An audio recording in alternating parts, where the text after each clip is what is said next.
नंदुरबार जिल्ह्यामध्ये 2 जीबीएसचे रुग्ण जे आहेत ते आढळून आलेले आहे. हे दोघे रुग्ण जे आहेत ते बालक असल्याचं समोर आलेलं आहे. सध्या नंदुरबार जिल्हा रुग्णालयामध्ये या बालकांना जीबीएस रुग्णालयाचे जे बालक आहे यांना ठेवण्यात आलेलं आहे. याच्यातला एक जो बालक आहे त्याची प्रकृती जी आहे ती चिंताजनक जी आहे. व्हेंटिलेटरवरती ठेवण्यात आलेला आहे. परंतु दुसरा जो बालक आहे त्याची जी प्रकृती आहे ती स्थिर असून सर्व उपचार जे आहे ते जिल्हा प्रशासनाच्या वतीने करण्यात येत आहेत. एकंदरीतच जीबीएस रुग्णाचा शिरकाव जो आहे तो आता नंदुरबार जिल्ह्यात देखील झालेला आहे.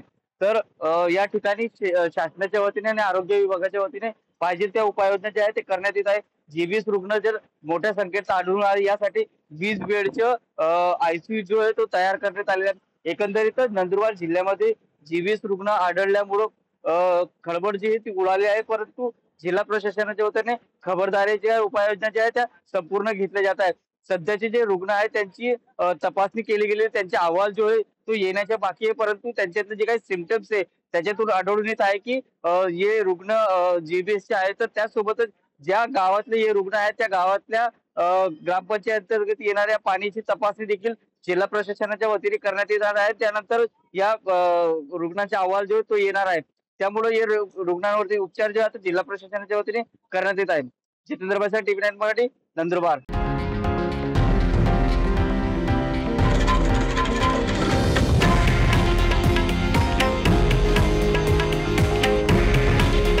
हे आहे देशातील नंबर 1 न्यूज नेटवर्क आणि आपण पाहत आहात टीव्ही 9 मराठी.